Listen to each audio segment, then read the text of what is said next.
if the government reopens, like, do you expect, I mean, from your own XRP, and I don't know how much you've got XRP and a couple other ETFs coming through also in kind of what we would call the more established. Hey there, future millionaires. Welcome back to the channel. It's so good to have you here again. I really hope you're crushing it today, no matter where you're tuning in from around this amazing world of ours. Now, before we dive in, I've got to share something that's been blowing up in the crypto space. We're talking about XRP today, and trust me, you're going to want to hear this. So here's the thing that caught my attention.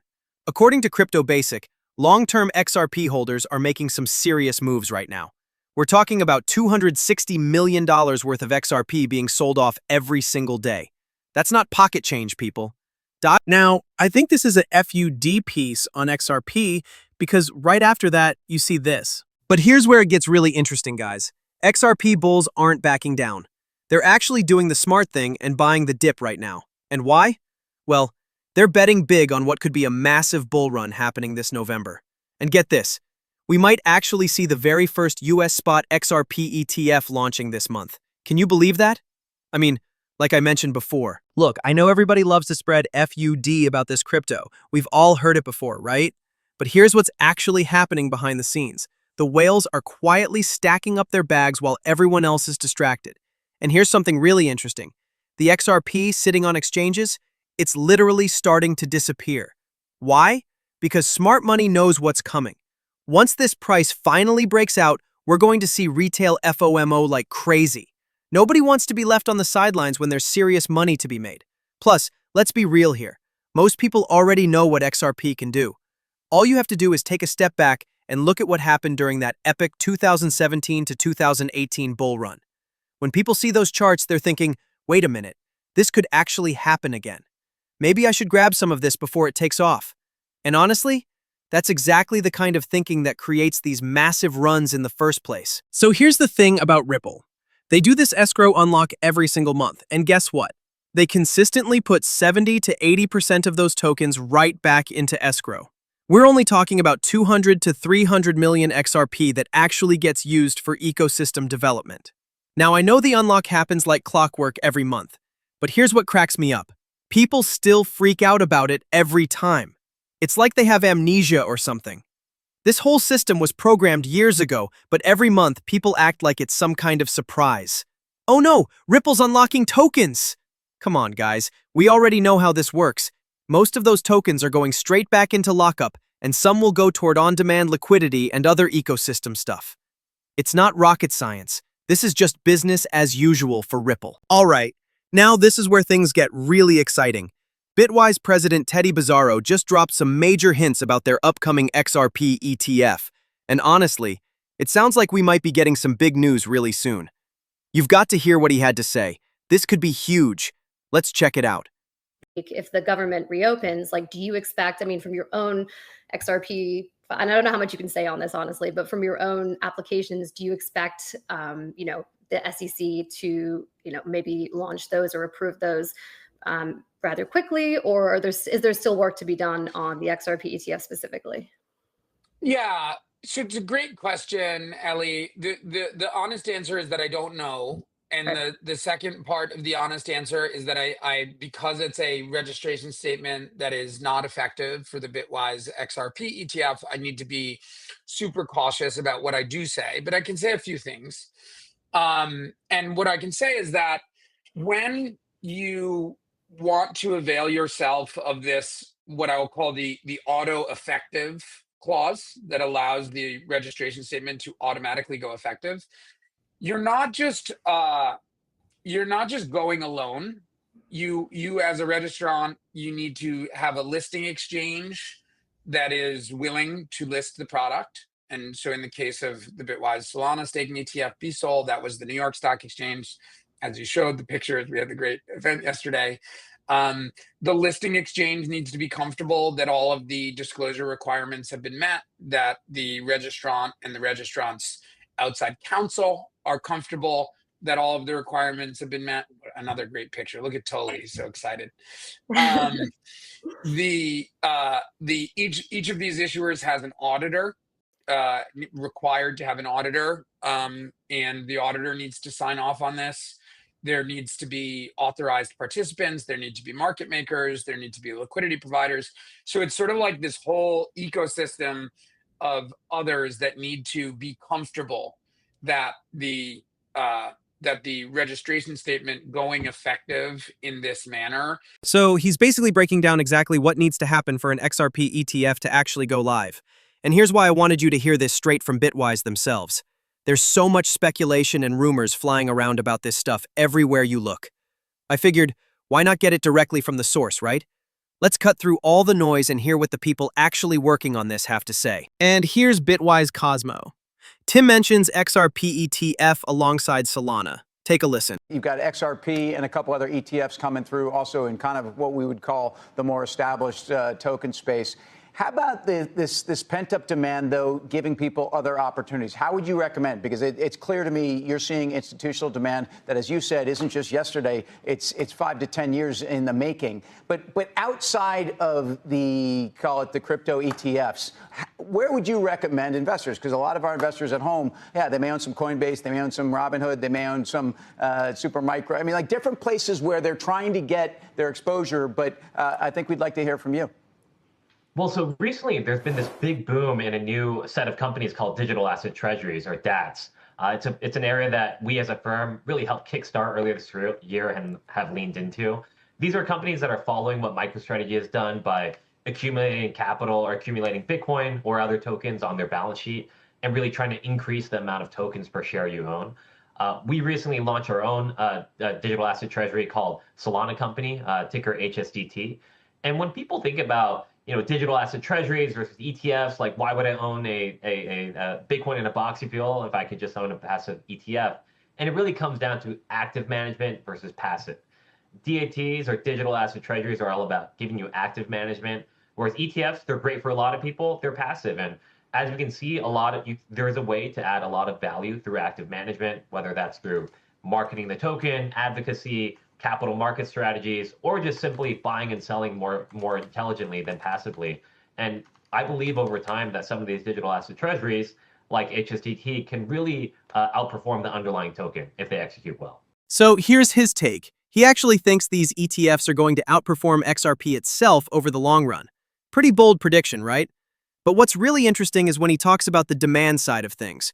Look, we already knew there was massive demand for these ETFs. I mean, you don't see this many companies filing for them unless there's serious interest.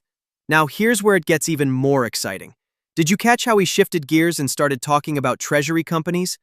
We're talking about actual corporations adding these assets to their balance sheets. And honestly, I think we're going to see way more of this happening.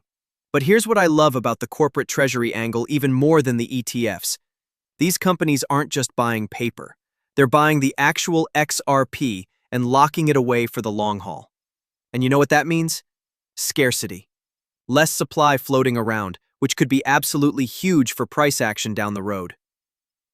Speaking of demand, let's look at a perfect, real-world example. Rex Osprey's XRP ETF, ticker XRPR, is sitting pretty in the green today at $212, while the actual XRP token is trading at $2.50. This is exactly what he was talking about. You can literally see the demand playing out right in front of us. All these institutions are chomping at the bit to get into this space, and they're not being picky about how they do it either. Whether they're going through ETFs, building up their treasury, or just straight up buying XRP and parking it on their balance sheets, it doesn't matter which route they choose. The end result is the same. We're looking at serious scarcity coming our way in the short term. And when supply gets tight while demand keeps growing, well, that's when things get really interesting for us holders. Hold up. Did you see this number? 9,900 XRP futures contracts traded in a single day. That's coming straight from CME Group. And get this, those 9.9K contracts on October 27th just set a brand new record. We're literally watching record after record get smashed, which tells me this demand train isn't slowing down anytime soon. Now here's what's really fascinating about these ETFs. Everyone keeps calling for this massive XRP pullback, right? You know the story. We pump into alt season, have this crazy run-up, then bam, 80 to 90% crash. But wait a minute. How's that supposed to happen when institutional money keeps pouring into these ETFs? When companies are still buying and locking away XRP like there's no tomorrow. I'm telling you, I don't think we're going to see those brutal crashes that everyone's expecting. Not with this kind of institutional backing. And that's not even the best part. We've still got ISO coming, and honestly, nobody knows just how much value that's going to unlock. Plus, we're getting regulatory clarity that's going to be absolutely huge for XRP. All of this could launch us straight into a utility run, and if that happens, man, we have no idea how long that ride could last. I really think we're still in the early stages of understanding just how massive this whole thing is going to be.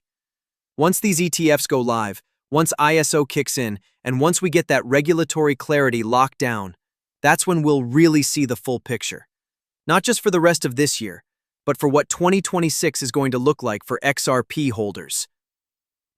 So while everyone's busy arguing back and forth on social media, guess who's dropping some serious wisdom? Joel Katz is getting pretty active on Twitter, and you're going to want to hear what he's thinking. David Schwartz just posted something really interesting. He said, look, I think institutional adoption is the key to unlocking the next wave of retail adoption. If DeFi is really going to replace traditional finance, it's got to handle all the boring stuff that TradFi does, and institutional adoption is probably our best shot at making that happen. Now here's what's really cool. David still believes we're going to see this institutional adoption happen within the next 8 to 17 months. And remember, he's actually had to shave some time off his original prediction of 12 to 24 months, which tells you things are moving faster than expected. But no matter how you slice it, you can see that institutional wave building. It's not a matter of if anymore, it's when. And that's pretty exciting when you think about what that could mean for the entire ecosystem. All right, this next part is absolutely mind-blowing.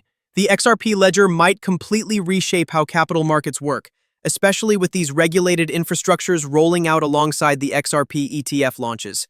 Here's what's happening. The XRP Ledger is basically compressing all that complicated capital market infrastructure into one single compliant layer. What does that mean for us? Well, it's eliminating the need for all those middlemen. The broker-dealers, the custodians, all of them. The result? Way faster settlements than what we're used to. And get this, there's a company called Axiology that's built right on the XRP Ledger, and they're already licensed under the EU's DLT pilot regime. They're supporting tokenized bonds for institutions, which is pretty huge when you think about it. We're literally watching the future of finance being built in real time, and XRP is right at the center of it all. All right, let me break down the key takeaways for you because this stuff is game-changing. First up, regulated blockchain innovation. The XRP Ledger is literally streamlining capital markets by squashing all those middlemen into one compliant layer. Like I just explained, this opens up massive institutional opportunities. We're talking about trillions, with a T, in capital that could flow into XRP Ledger-based systems. And here's the thing, it's all about trust and scale, not just speculation anymore. Then you've got the ETF momentum building like crazy. Updated filings from all the major players are basically screaming that XRP spot ETFs are coming soon. Everyone's watching the SEC like hawks for those final decisions, because this could totally change the crypto exposure game. Now here's my personal theory, and I think I'm onto something here. I believe they're deliberately dragging their feet on these XRP ETFs as long as possible. Why? They want to keep that money pumping into Bitcoin and Ethereum ETFs. But mark my words, it's just a matter of time. Once these XRP ETFs finally go live, I think we're going to see a massive shift. A lot of that institutional money is going to flow right into XRP ETFs, because here's the reality. Most of these big institutions are already looking beyond Bitcoin and Ethereum. They get it. They understand what XRP was built to do, and they want in on this action. But it's not just about the ETFs. We're going to see institutions adopting the actual XRP Ledger too, because of what it can do. And tokenization? Don't even get me started. I literally just covered this in my last video.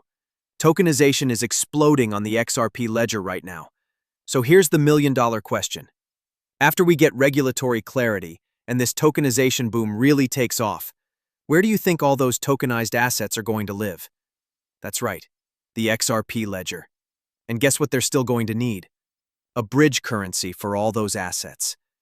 That's the beauty of XRP. Everything needs a bridge, and XRP is perfectly positioned to be that bridge. Look, until all this plays out, here's what we need to do. Stay patient, stay positive, and let's build wealth together. All right, everyone, that's a wrap on today's video. Thank you so much for hanging out with me. I seriously appreciate each and every one of you. I'll catch you in the next one, and until then, have an amazing night.